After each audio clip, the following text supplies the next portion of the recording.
Siyabongela ababukeli bakaBhenukho MTV. Namhlanje sila eThekwini sinilethela ubaba wethu odume kakhulu, waziwa kakhulu umhlaba wonke. Ngiyacabanga ukuthi abekho abantu abangamazi. Laba abangamazi bazomazi-ke namhlanje.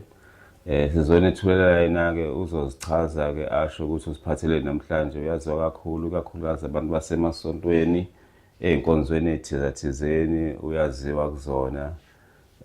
Siyazi ukuthi la kaBhenukho sinilethela abantu abazonilethela iqiniso ubani lapha mhlambe lapho nidabuke khona niney'nkinga khona.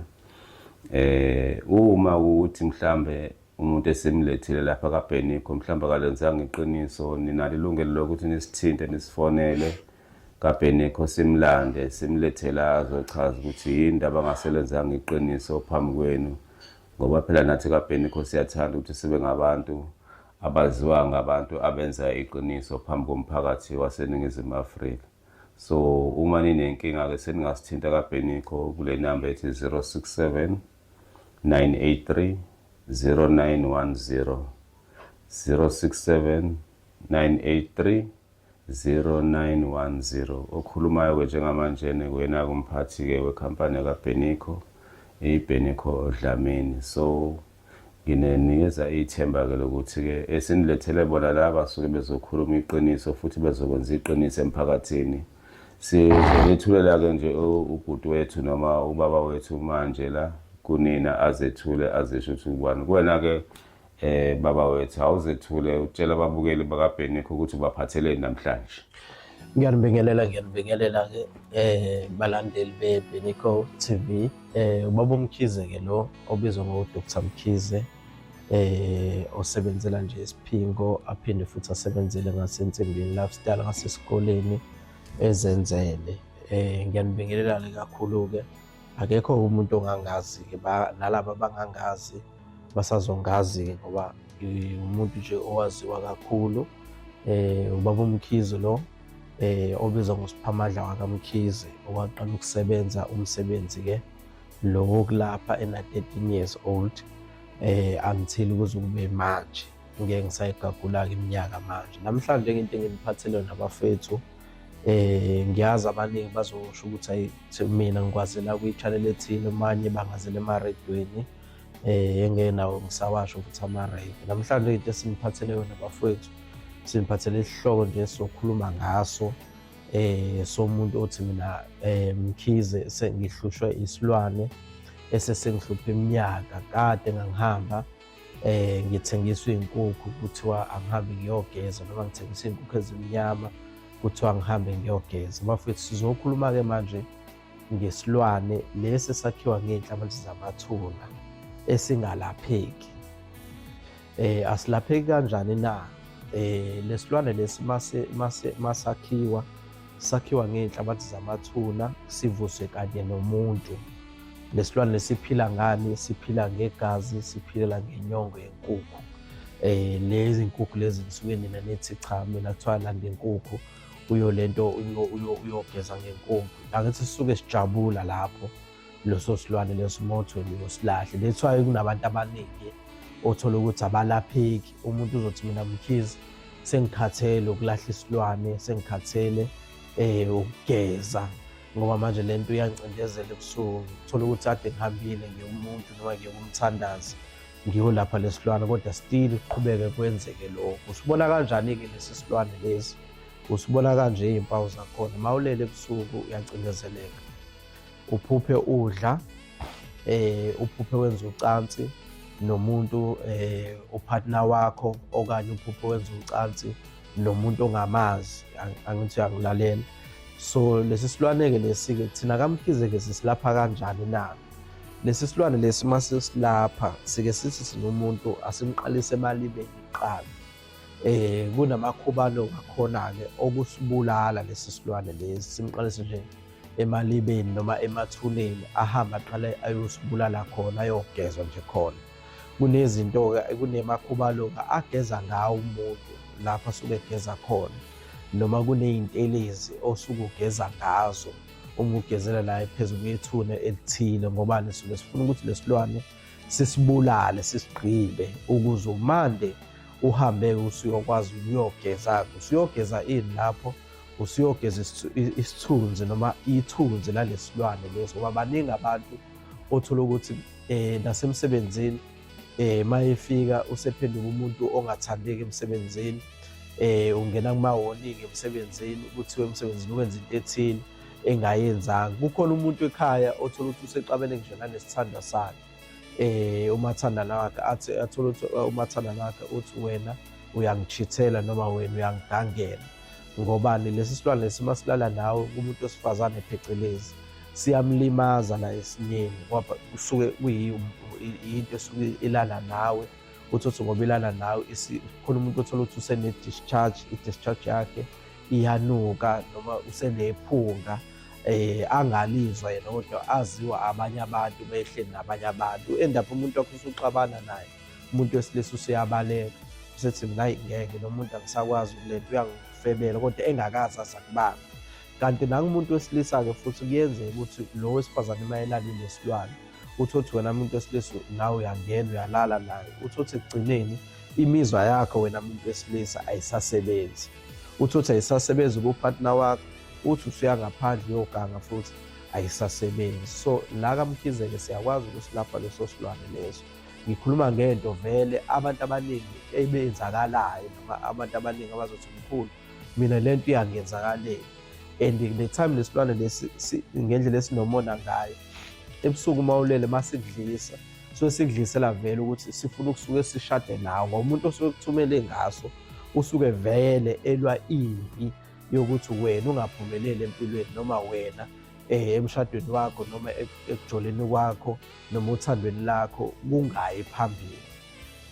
So yena-ke uDr Mkhize-ke lo, nazi iy'namba zami engitholakala kuzona, ile yaka-WhatsApp ethi 084 093 1759, ngiyiphinde futhi 084 093 1759. iya-WhatsApp le ayifoneleki, bese kuba khona efonelekayo ethi 07111 067 64, ngiyiphinde futhi 07111 067 64. Siyabonga. Siyabonga Khabazela, ke ngibuzele nje abalaleli noma ababukeli bale TV. Uphawulile ngesilwane ukuthi umuntu uyakabe nesilwane kufanele sihambe sosuswa emalibeni. Ngifuna ukubuzela nje ababukeli ukuthi mhlawumbe umuntu uzobona kanjani thulaso silwane, mhlawumbe ubona ngeimpawu noma mhlawumbe ikhona indlela angaba le-show yakhona ukuthi sikhona lesilwane ukuze athi mayo ususa isilwane azi ukuthi ususa isilwane azi ukuthi isona showcase ngempela, isona esimbambile esimphethe kulezi simo esuke zimphethe. Ingakho ngishilo mlaleli ekhaya ukuthi lesilwane usibona kanjani. Kukhona umuntu othi mayohlola ukuthi unesilwane ahamba ayogezwa ngenkukhu, noma kuthiwa athenge inkukhu emnyama uthenge nenkukhu emhlophe yokogeza, uthi ubuya lapho kuphinde kuqhubeke lento ikwenze. Ezinye iy'mpawu futhi ubona ngani mawulele ebusuku uphuphe ulele nomuntu wesifazane noma ulele nomuntu wesilisa, yizona iy'mpawu ey'bonakalayo lezo. Okay. Ngibona abanye besifazane behlushwa izinto ey'cishe zibe kanjalo bese behamba bey'bhedlela, mhlawumbe abelungu bathola ukuthi sebeyamhlinza, mhlawumbe bakhiphe isinye sakhe, bathi isinye sakhe mhlawumbe singcolile kwasha kwacima, mhlawumbe ngabe sekuyona lento esuke umuntu imbambile yena ahambe kubelungu, abelungu bamkhiphe isinye. Kusuke kuyiyona leyo nto leyo mphathi wohlelo, kusuke kuyiyona ngoba ingakho ngichazile ekuqaleni enkulumeni yami ukuthi uthothi umuntu wesifazane lento iyamlala, lethame imlala lento iqeda yena ishiya udoti ngaphakathi. Uthothi umuntu wesifazane isinya sakhe asakwazi ukuthi sibambe, uthothi isinya sakhe sesinephunga, sidala amathumbu ngaphakathi, sidala iy'londa ngaphakathi, kusuke kuyisona. Mawusumkhiphile-ke Khabazela isilwane, mhlawumbe usengcolile-ke isinye sakhe sesingcolile, mhlawumbe kuyakwazeka ukuthi mhlawumbe kubuye umkline, mhlawumbe uthole izinto zokumklina isinye sakhe sibe right. Ya, zikhona iy'mbiza zakhona zokuklina, zikhona izinto zakhona zokuphuza ukuthi akwazi ukuthi aklineke, ngoba mese siqeda ukuyomlahla lesilwane uyabuya lapho bese siyamgeza, mase siqeda ukumgeza bese ethola izinto-ke manje zokuyiklina yena ngaphakathi ezobe suke zidrena lo doti lo osuke ungaphakathi walesilwane. mhlawumbe Khabazela uma usuyisebenzile noma mhlawumbe usazoyisebenza lento uyakhona yini wena ukuthi ukwazi ukuyihlola uyibone ukuthi ikhona noma mhlawumbe uma usuyisebenzile bese uyayihlola uyibone ukuthi ene ayisekho lento noma mhlawumbe umuntu umthumela kwabanye abantu abazomhlola ukuthi usanayo yini lento noma ikhona yini lento kuyena emzimbeni? Siyakwazi ukuthi sikuhlole thina ngoba phela vele uma ufika uzoqala uhlole nakudokotela, uma ufika aqala kuhlole ngebhobholo, uqala kuhlole. Kukhona umuntu ozothina-ke mina iKhabazela lento iyangihlupha vele, ngicela ukuzonjani, ngicela ukuzoyilapha. Sifike siqale nakhona futhi sikuhlole ukuthi ngabe kuyiyona ngempela yini ekuhluphayo. Mhlawumbe amanani okwenza zonke lezi zinto, mhlawumbe amanani wathola umuntu uma efona noma mhlawumbe uyakwazi ukuwamemezela khona la esidlangala? No, umuntu nje uyafona then bese yabhukha bese siyamtshela ukuba efonini usuke ethola yonke imininingwane asuke eyidinga. Hayi Khabazela, ngiyacabanga ukuthi ababukeli bayithole yonke into abayidingayo. Mhlawumbe zikhona nezinye izifo mhlawumbe ikhona ongazi lapha ngaphandle kwalesi sekukhishwa kwesilwane. Ngoba ngilento baba nakho okunye kubantu khona umuntu othi mina mkhulu anginayo inkinga yesilwane kodwa nginenkinga yenhlanhla. Inhlanhla yami angikwazi ukuyibona noma inhlanhla yami kuthiwa ngazalwa ngembethe noma izinto zami aziphambili ngenxa yomsamo. Okay-ke, nazi-ke ezinye izinto-ke esikwaziyo ukuthi siyisebenzise kaMkhize. Khona umuntu othi mina Khabazela ngiyagembula, ngidlala ikhasino, ngihamba ama-gambling noma ngiyagembula nje. Ake ngiqale nje ngala ngithi naku umuthi wokugembula. Umuntu othi mina cha Khabazela ngiyagembula, uyawukha nje kancane ufake emanzini, ukhe ushukela o-brown, iy'puni eziwu-5 zashukela o-brown ufake, uqume ngalo muthi lo, ufake imali emhlophe uqume ngawo. Ukhulume umuthi cha mina ngiye ekhasino ngiyodlala umshini noma ngiyogembula ukuthi bese uyaquma, ukhuluma nabantu abadala la, usondeza ithongo lakho noma usondeza isidalwa sakho okuyisona isidalwa sakho esikugadile.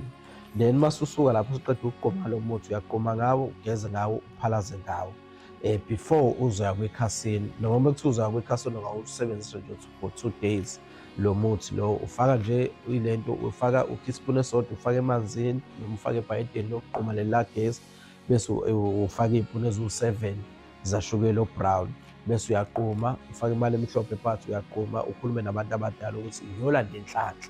Ngoba ngiyolanda inhlanhla, ngiyolanda inhlanhla ukuthi mina ngifuna ukunenzela izinto ngoba nithi mina ngifuna izinto noma imisebenzi enihamba ningenzelwanga noma ngifuna ukuthi nokuthi nakho-ke manje ngiyolilandela imali. Then mase ube yileli bhodlela-ke mase uyogembula, uyalivula nje, ulivule kanje, ukhulume ukuthi mina ngiyolenda imali, ngifuna imali bese uyalinto uyaligcoba, ugcoba kanje ezandleni la usuke uzodlala khona imali bese uphinde futhi uyalithi futhi uthatha imali lezo usuke uzodlala ngalo, uhlikihle lezo usuke uzoyifaka emshinini bese uhamba nale bhodlela leli uyogembula.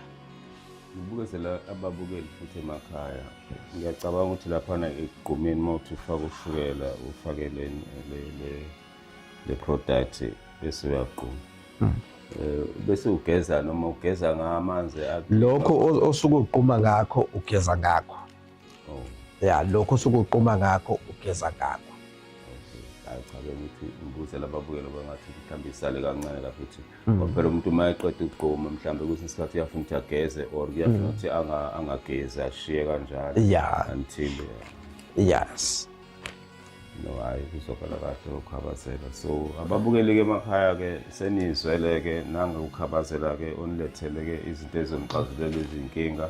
Ngobona ukuthi wena imali uyayidinga sekuDisemba manje, sekusele iy'nyanga ezimbalwa. Uma ngabe ungakwazanga ukubeka imali kusukela ekuqaleni konyaka uze kufike manje, usengozama inhlanhla yakho nawe ubona ukuthi uma ugembula uyakwazi ukuthola mhlawumbe babuKhabazela ey'ntweni ey'njengamalotho mhlawumbe nangama-betterways lokhu kwamabhola kuyamsebenzela noma esebenze ngalesi siwasho sakho? Yes, kuyamsebenzela. Angithi sikhuluma ngento yokugembula ngoba sikhuluma ngento yokugembula ukuthi yonke into ethi ukugembula sikhuluma ngayo lento yokugembula.